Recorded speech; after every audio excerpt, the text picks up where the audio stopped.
Premier League England kaleessa dursaa liigicha Arsenal injifatee jira rakkatee injifatee Everton goolii 1-0dhaan.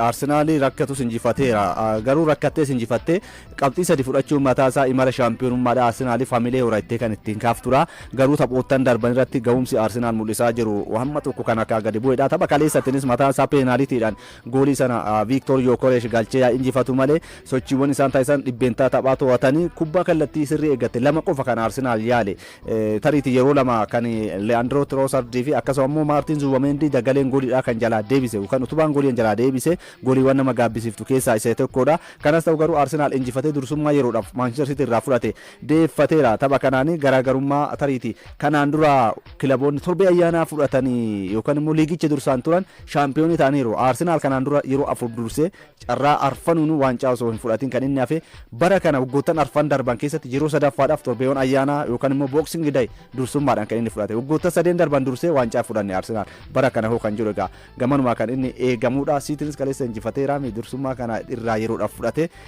Arsenal muddaadha kan inni ture tapha Erling Haaland goolii 19ffaa liigichaatti galche.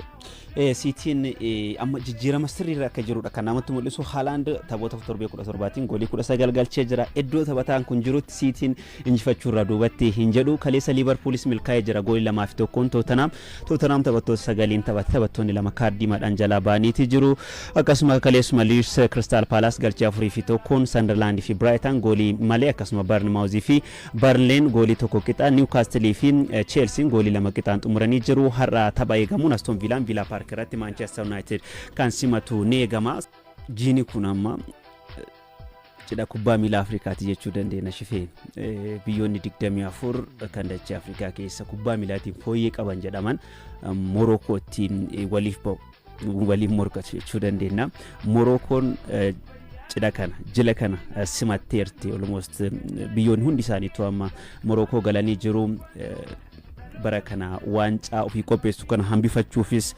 qophaa'aa jirti taphattoota jajjaboo garee of keessatti hammateedha taphni baniinsaas har'a halkan Rabatitti tapha Morokoo fi Comoros geggeessaniin kan eegalu ni ta'a haalli qophii Morokoo bara kana kallattii garaagaraatiin jajamaati kan jiru staadiyeemiiwwan haaraa ijaaruutiin dabalata staadiyeemiiwwan kana keessa deeggartoonni haala salphaa ta'een akka walitti dhufaniif gidduu isaanii daandiin baaburaa akka tolfameedha sanaan ala deeggartoonni akka hin jeeqne dirree keessatti kaafisseerota garaagaraa baaseeti jira carallaa kan fayyadamne dhorgeeti jira deeggartoonni jeeqan kan jiraatan yoo ta'e hamma garee biyyaalessa sanaa adabuutti adabbii geessisu fa seerota akkasii baasee jira egaa kaafis waan kutatee ka'eedha kan fakkaatu gama biraatiin Morokoon erga bara 1976 waltajjii Itoophiyaan qopheesse shaampiyoonii taateen beektu waggoonni 49 darbanii jiru almost walakkaa jaarraa geessee jirti seenaa fokkisaa sana geeddaruudhaaf yeroon isaa amma jedhamaati jira taphattoonni qaxaleen dachee Awurooppaa keessa taphatan garicha kana keessatti qindoomina ajaa'ibaa mul'isaa jiran ji'oota 20f mo'amteen beektu Morokoon taphoota 18 walitti aansitee injifattee jirti riikoordii garee biyyaalessaa addunyaa ta'uun galmaa'ee jira kana dura taphoota 15 walitti aansitee injifachuudhaan Spain turte bara 2008 gidduu riikoordii sana amma fooyyesteetii jirti gareen Morokoo injifachuu danda'u eenyu kan jedhu ni eegama kubbaa miilaa keessatti wanti uumamu yookiin wanti ta'u hin beekamu jedhalee isaan garee biyyaalessaa Morokoo walii regraaguun garuu waancicha fudhachuudhaaf haal duree xumurree jira waan jedhu kaasanii jiru mee qophii Morokoo fi haala walii galaa kaasnee taphaarraa fi akkasuma taphoota ramaddii walii galaa kan ilaalu ni ta'a. haa ta'u waancaan Afrikaadha waltajjii guddaa Afrikaa kan addunyaan yookaan immoo yeroo kana kubbaa miilaa Afrikaa maal fakkaata jedhamee ittiin ilaalamu keessaa ji'a kana keessa har'a kan inni eegalu egaa akkuma tuqaaftee biyyi kaaba Afrikaa Morokoon sochiin gama misooma kubbaa miilaatiin gochaa jirtu isa dirree yookaan immoo istaadiyeemii ijaaruu mimmiidhagina istaadiyeemii qofaa miti hojumti isaan guutummaatti qabatamaan mul'atudha addunyaan wanta argitee ragaa baatuudhaa fi jijjiiramni garee biyyaalessaa dhiira fi dubaraan sadarkaawwan garaagaraa sadarkaa 15 hanga 17 jedhanii gareewwan kanaan qoqqoodamiinsa sadarkaatiin milkaa'insi biyyattiin galmeessatiin jirtu kubbaa miilaa Afrikaa yeroo kanatti gama Morokootiin ammoo misoomni isaanii baroota maal irra jiru kan namatti agarsiisudha cidha guddaa kanaaf haalli isaan ittiin qophaa'an qophiin isaan taasisan keessumattuu istaadiyeemota 6 Morookoon waancaa Afrikaa kanaaf akka qopheessitu kan isheen gaafatamte istaadiyeemota kan gaafatamte irratti kan biraa dabaltee istaadiyeemuun 9 sadarkaa isaanii eeggatan waancaa Afrikaa kana qopheessuudhaaf magaalota garaagaraa keessatti yeroo ammaa kana keessummoota isaanii simachuu eegalaniiru. Kun hojiiwwan bu'uuraa kubbaa miilaa Afrikaa keessatti dhufaa jiran keessaa Morookoo keessatti akeektudha jettee kaasuu dandeessa. Sadarkuma addunyaatti yeroo ammaa kana jechuudha. Afrikaa qofa osoo hin taane sadarkuma addunyaatti morkiin amma garee biyyaalessaa isaanii kaafnee irraa taphoota 18 mo'atamne walumaa gala riikoordiin 18 haa ta'u malee waancaa biyyoota Arabaadhaan inganta injifatan dabalatanii taphoota 19 walitti aansee hunduma isaaniitii kan injifatte Morookoon. Yeroo kana kubbaa miilaa Afrikaadhaa Morookoodhaa sadarkaa inni irra jiru kan namatti agarsiisudha. Har'a egaa keessummoota simataniin kaleessas ibsi garaagaraa kennameera. Biyyattiin sadarkaa kubbaa miilaa kana dorgommii Afrikaa kana sadarkaa isaa ol kaasuuf kan kanaan dura waancaa Afrikaatirraa adda ta'een akka qopheessituudha kan himamaatiin ture. Sirna haasaa yookaan immoo dorgommii kana baniinsan dura pirezidaantiin kaaf Dr. Mosepen haasaa isaan taasisan keessatti wantoota akeekan keessaa isa tokkodha kun hojiiwwan jabaa Morookoon kubbaa miilaa Afrikaa keessatti mul'isuudhaaf tattaafataa jirtu kan namatti agarsiisudha. Istaadiyeemonni isaan ijaaran sadarkaa isaa kan eeggateedha. Sadarkaa qulqullina isaanii keessummoonni yoo dhufan dhiphina tokko malee deeggartoonni seenanii akka daawwataniif istaadiyeemota qophaa'an keessaa isa tokkodha. Qulqullinni magaalattiin sadarkaa kanatti ittiin qopheessuudhaaf waancaa Afrikaatiif hojiiwwan isheen hojjette wantoota namatti akeekan keessaa isa tokko jettee kaasuu dandeessa. Yeroo kanatti egaa haaluma qophaa'aniin haala gita isaanii Morookoon waancaa Afrikaa qopheessuu qabdu qophaa'aniin gareen biyyaalessa isaanillee waancaa Afrikaa kana bifa addaatiin achumatti hambifachuudhaaf kan ittiin qophaa'e dorgommii kanaan egaa dorgommii baniinsa har'aa banamu kanaan wantoonni garaagaraa qophaa'aniira. Kubbaan kanaan dura ittiin beekamtu maqaa ishii tireet yookaan ji'oogiraafikaal yookaan haala teessuma lafaa Morookoo fi aadaawwan Morookoo kan agarsiiftu kubbaa kanaan kan isheen sirna baniinsaa kanarratti har'a ittiin taphatamtu Komoros waliin taphachuudhaan eegalti. Morookoon miirri deeggartoonni garee biyyaalessaa Morookoo eeganiif yeroo kana addunyaan irraa eegdu akkamiin eegala kan jedhu gamanuma kan eegamudha. Wanti addatti ammoo lammiileen Morokootillee gammachuu addaatiin tapha baniinsaa kanallee ta'uu baatu itti abdatan dursaan taphattoota kilabichaa Achiraaf Hakimiin miidhamarraa akka fayyee kaleessa leenjisaan garichaa waan reegraaguun dubbataniiru. Hakimiinis mataa isaati amma fayyeen jira miira gaariitti natti dhagama yaada jedhu ogeeyyiin yaala naa kennaniin tartiiba isaa eegee fudhachaa jira fayyaan jira yaada jedhu kun abdii biraa deeggartoota Morookoo irratti kan inni ittiin hore. Har'a Komoros hagas mara hirmaannaa waancaa Afrikaa irratti hin qabne. Morookoon immoo sadarkaa kubbaa miilaa yeroo ammaa addunyaarra sadarkaa 11ffaa irratti kan isheen argamtu. Afrikaa dursaadha kan isheen ittiin jirtu. Waancawwan garaagaraa kan sadarkaa garaagaraatiin fudhataadha kan isaan jiranii. Garuu gareen biyyaalessaa waggoota yoo xinnaate waggaa 50 waancaa Afrikaa kana fudhachuu dadhabuun isaanii qindoominaaf gahumsa taphattoota qabaniin garichi kan waancaa kanarraa hangas mara fagaate ta'uusaa raajii isa nama jechisiisu ta'us garuu bari dorgommii kun kan isaanii ta'uu isaanii har'a tokko jedhanii kan isaan ittiin eegalan. Dhugaadha. Morookoon taphattoota gameeyyii hedduuf keessaa qabdi. Achiraaf Hakimiin dursaa taphattoota garichaati. Taphataan kun egaa ji'ootaaf miidhamarra ture. Keessattuu tapha Chaampiyoons Liigii Awurooppaa Baayer Muunik waliin taphatan irratti miidhamni cimaan erga isa mudate guyyaa badhaasa taphataa cimaa Afrikaa Teven Okkolaa badhaasa akka fudhate ni yaadanna. Sana booda garuu fayyuudhaaf yaalii jabaa akka taasisaa ture. Biyya isaa tajaajiluudhaaf of kennee akka of qopheessaa yookiin gara shaakalaatti deebi'u of kennee akka qophaa'aa turedha. Ibsa kaleessa leenjisaan garichaa kenneerraa hubachuun kan danda'amu. Amma Morookoon dhiibbaa jala jirti jechuu dandeenya gama tokkoon. Dhaloonni warqeen amma Morookoo kun waancaa addunyaa 2022 irratti seenaa Afrikaa keessatti yeroo jalqabaatiif biyya walakkaa xumuraatiif geessa biyya Afrikaa taatee jirti. Kaasteertaa gareen isaanii kan umrii 15 gadi 20 gadi 17 gadi waltajjiiwwan gurguddaa Awurooppaa Afrikaa addunyaa irratti ga'umsa ajaa'ibaa mul'isaa jira. Gareen umrii 20 gadi shaampiyoonii addunyaa ta'ee jira. Waancaa addunyaa fudhatee jira. Next garee makanatu garee jalqabaa dhufu waan ta'eef shaampiyoonii ta'uufis carraa qaban jechuudha. Bu'uuraalee misooma ispoortii irratti akkaan hojjechaa jiru. Dhiiraan qofa osoo hin ta'in dubartootaan Afrikaa irratti garee cimaa ijaaraniitii jiru guddattoota irratti. Kanaaf jijjiiramni Morookoo bu'uura kan qabate jennee kaasuu dandeenya. Xiyyeeffannoo mootummaan kenneef. Yoo xinnaate ji'oota 20 guuteera gareen biyyaalessa Morookoo osoo hin mo'amin. Ji'oota 20 kanneen keessatti kan nama dhibu waancaa addunyaa gulaalleef darbuu dabalatee taphoota kanneen goolii 50 galchan 4 qofa itti gale. Kun garaagarummaa hammam garichi akka ijaarame kan namatti agarsiisu gulaalli waancaa addunyaatiin garee biraa waliin taphatan kan Afrikaatiin garee biraa waliin taphatan kana gaafa madaaltu Morookoon dhuguma waancaa kanaaf tilmaamni isheen argatte isa sirrii jechisuu wanta danda'u keessatti tokko. Ittisni isaanii cimaa ta'uu isaa namatti mul'isa. Goolii 4 qofa keessummeessitee goolii 50 garee faallaraatti galchuu jechuun sararri fuulduraa isaanii shaarpa akka ta'e ittisni isaanii jabaa akka sibiila ta'uu isaati. Ittisni isaanii Hakiimii fa'aa garee of keessatti hammateedha. Taphaara Komoros waliin taphatan kana jalqabarraa hiriiruu dhabuu danda'a jedhan leensaan garicha Walid Regraaguun taphoota itti aananiif garuu qophiidha jedhanii jiru. Innis yaada kennee jira. Dursaa taphattoota garichaati. Taphataa murteessaa ta'uu isaa Paris Saint-Germain keessatti beekna. PSG'n bakka inni jirretti agam rakkachaa akka ture. PSG'n bakka Ashraf Hakimiin jirutti taphoota akkamitti injifachaa akka ture argaati kan turre. Kanaaf taphataan kun taphataa murteessaadha yoo jennu jechuuf qofa osoo hin ta'in wanta qabatamaa fi ragaaleen isaa namatti mul'isanidha. Ashraf Hakimi tapha har'aa kanaan wal qabatee taphattoonni garee kana keessatti akkuma waliigalaatti waltajjii Afrikaa baranaa irratti mul'achuu danda'an keessaa tokko Brahim Diaz.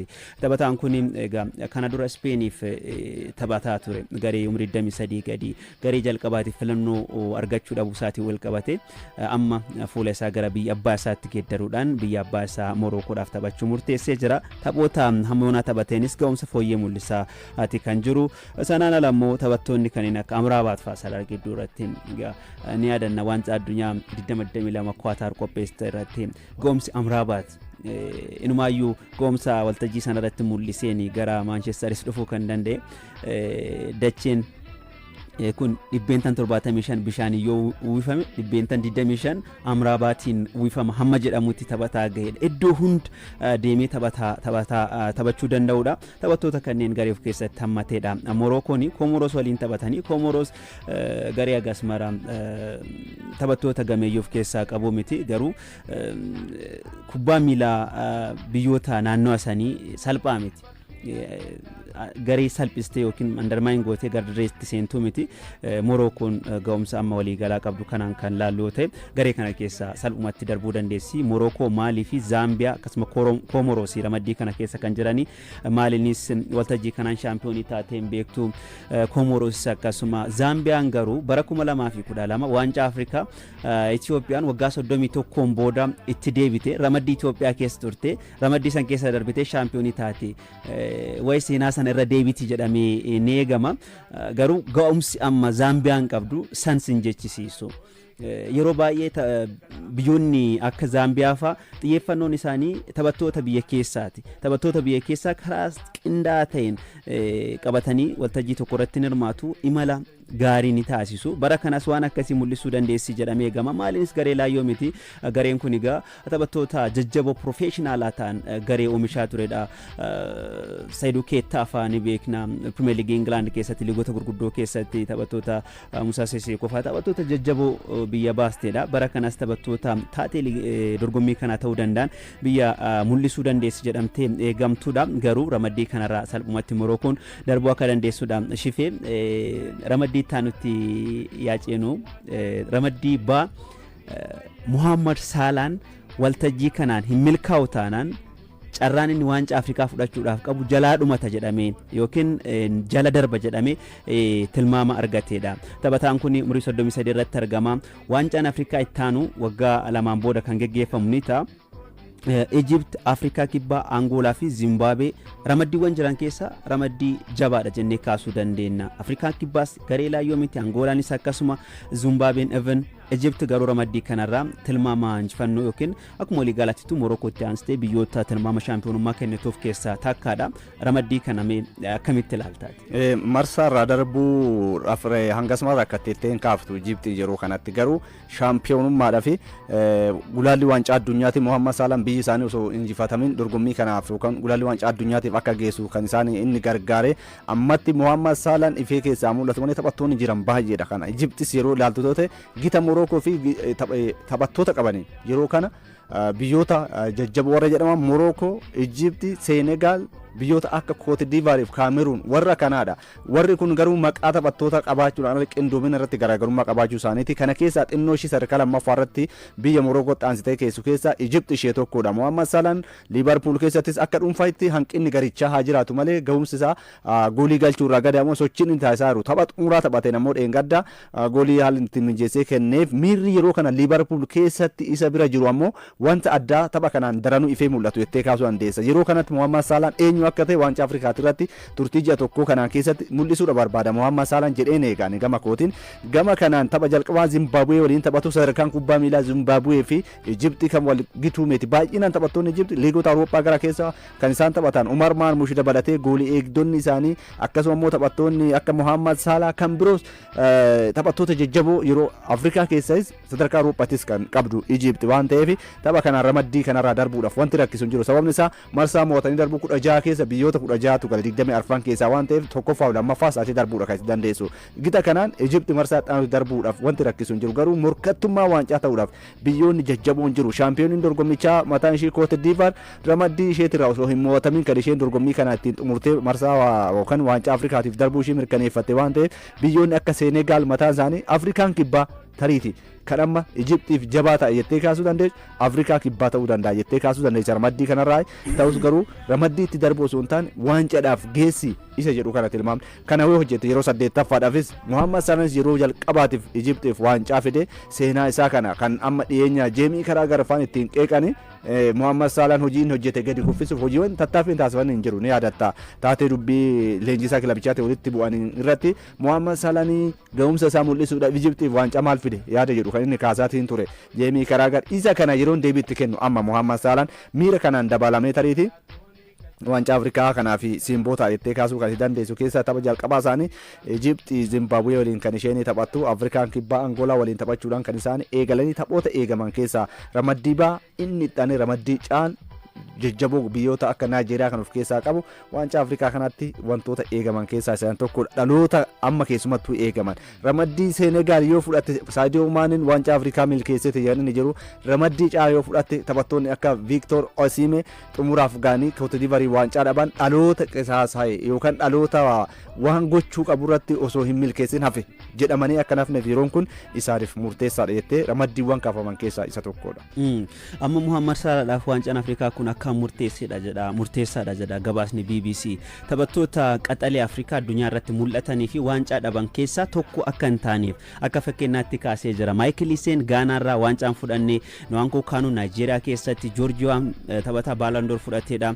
Waancaan fudhanne Didier Drogba Neven Cote d'Ivoire waliin milkaa'aa hin turre. Amma dabariin kan Muhammad Salahti kan fakkaattu waancaa baranaa kana jala darbe taanaan carraan inni waancaa fudhachuudhaaf qabu dhiphaa ta'uu isaati kan namatti mul'isu. Egaa waancaa Afrikaa bara kanaatiin biyyoonni eegaman akkuma kaasnee Egypt sadarkaa lammaffaa irratti kaastee jirta. Naajeeriyaanis biyya salphaa miti. Tuuniiziyaan even gulaalli ishii tapha tokko osoo hin mo'amnedha kan darbite. Naajeeriyaa, Tuuniiziyaa fi Ugaandaa akkasuma Taanzaaniyaa ramaddii caa jalatti ramadamanii jiru. Ramaddii caa jalatti Senegaal, Riippaabilikii Dimokiraataa Koongoo, Beenii fi Bootsuwaanaan ni argamu. Beeniin waltajjii kanarratti yeroo garaagaraa hirmaattu malee tapha tokkos mootee hin beektu. Taphoota taphatteen mo'amuu fi qixxaabahuudhaan riikoordiin isheen qabdu waltajjii kanarratti injifannoo jalqabaa galmeessuufis ni taphatti. Senegaalis garee laayyoo miti. Ramaddee jalatti Aljeeriyaa, Burkina Faso, Equatorial Guinea fi Sudaan ni argamu. Ramaddii caa Cote d'Ivoire, Cameroon, Gabon fi Mozambique. Ramaddiin kun ramaddii cimaadha. Waa'ee ramaddii kana daqiiqaa qabnu keessatti waan muraasa kaasnu shifiin. Cote d'Ivoire shaampiyoonii dorgommichaati. Cameroon garee rakkoo garaagaraa jalatti dhufeedha. Filannoo taphattootaatiin wal qabatee akkasuma miirri garee biyyaalessa Cameroon sirrii akka hin taanedha. Leenjisaa haaraa dhiyeenya qacaramee wal qabatee leenjisaan kun akka qacaramu kan taasise pirezidaantii Federeeshinii Kubbaa Miilaa Cameroon Samuel Eto'o akka ta'etti himama. Filannoo taphattootaatiin wal qabatee Vincent Abubakar akka hin filamne taasisuudhaan riikoordii inni kana dura garee biyyaalessaa irratti qabu na jalaa qooddata jedhee sodaa waan qabuuf akka hambisuu kan gooste leenjisaa amma inni qacaree fi akkasuma Samuel Eto'o akka ta'etti kun kubbaa miilaa keessatti waan hin barbaachisne keessattuu wanta akkanaa Afrikaa keessatti baratamaadha. Garuu qixa kanaan taphataan leejandi jettu maqaa guddaa horate waan akkanaa yaadee taphataa garicha keessatti seenaa guddaa hojjechuu danda'u biyyallee fayyaduu danda'u amma kabaja dhuunfaa dhuunfaa keetii kabaja biyyaa caalchisuu sannatti fakkaata nama dhimmi Saamu'eel Eetoo sun kun jechuudha. So Kaameruunis haala kana keessatti ni taphatti. Gaaboon Pierre-Emerick Aubameyang garee of keessatti hammateedha. Waa'ee ramaddii kana waan muraasa kaasa. Ramaddiin kun ramaddiiwwan jara olaanuu saniini ramaddiiwwan jajjaboo jedhaman keessa tarree tokko hanga sadii keessa warra eeraman keessa isa tokkodha. Cote d'Ivoire shaampiyoonii dorgommichaati. Kaameruun taphattoota jajjaboo akka Brian Mbemo Manchester United keessatti Ahmad Diallo fa'aa waliin garee of keessaa qabduudha waan ta'eef gamanuma Gaaboon ammoo gulaalli waancaa addunyaatti irratti hanga tapha mo'atanii darbuuti. Sochiin isaan goolii sara fuulduratti galchuudhaaf qabanillee ka'umsa garee jabaa ta'uudhaan wal qabate ramaddii isa baay'ee jabaadha. Biyyoota ramaddii kana keessa jiran arfan keessa tarii Mozaambiik mataan ishee garee salphaa miti.